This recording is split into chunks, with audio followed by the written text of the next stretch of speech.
Initially കരുതിയത് trading എന്ന് പറയുന്നത് ഗാംബ്ലിംഗ് ഗെയിമാണെന്നാണ്. പക്ഷേ വൺസ് നമ്മൾ ക്ലാസ്സിൽ ജോയിൻ ചെയ്യുകയും കൃത്യമായി ഇതിനെക്കുറിച്ച് മനസ്സിലാക്കുകയും ചെയ്തു കഴിഞ്ഞാൽ കൃത്യമായി നമുക്ക് മനസ്സിലാവും ഇതൊരു ഗാംബ്ലിംഗ് അല്ല, ഇത്രയും പൊട്ടൻഷ്യലുള്ള ഒരു മാർക്കറ്റാണെന്നും ഇതിൽ ഇത്രയും ഓപ്പർച്യൂണിറ്റീസ് ഉണ്ടെന്നും മനസ്സിലാക്കാൻ പറ്റിയത്. എൻ്റെ പേര് സുരേഷ്, ഞാനൊരു പ്രവാസിയാണ്. അതിനു മുമ്പ് എനിക്ക് ഇതിനെക്കുറിച്ചുള്ള ഒരു എക്സ്പീരിയൻസ് എന്ന് പറയുന്നത് ജസ്റ്റ് SIP ഇൻവെസ്റ്റ്മെൻറ്റുകൾ ചെയ്തിട്ടുള്ളത് മാത്രമായിരുന്നു.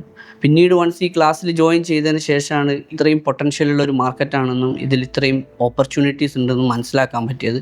വലിയ ഇൻവെസ്റ്റ്മെൻറ്റുകളെ കുറിച്ചാണെങ്കിലും അത്രയും സാധ്യതയുള്ളൊരു മേഖലയാണ് ഇതെന്ന് മനസ്സിലാക്കാൻ പറ്റിയത്. അപ്പോൾ എൻ്റെ ഒരു റിക്വസ്റ്റ് എല്ലാ പ്രവാസികളോടും, ഇതൊരു ബിഗ് ഓപ്പർച്യൂണിറ്റി ഉള്ളൊരു മേഖലയാണ്. IPO ഒരു വലിയ ഓപ്പർച്യൂണിറ്റിയാണ്. ഏതൊരു സ്റ്റോക്ക് മാർക്കറ്റിലേക്ക് വരുന്ന ആളെ സംബന്ധിച്ചിടത്തോളം പൊട്ടൻഷ്യലായിട്ടുള്ള ഒരു ഇനീഷ്യൽ ക്യാപിറ്റൽ ഗെയിൻ ചെയ്യാൻ IPOs വളരെ ഹെൽപ്ഫുൾ ആവും.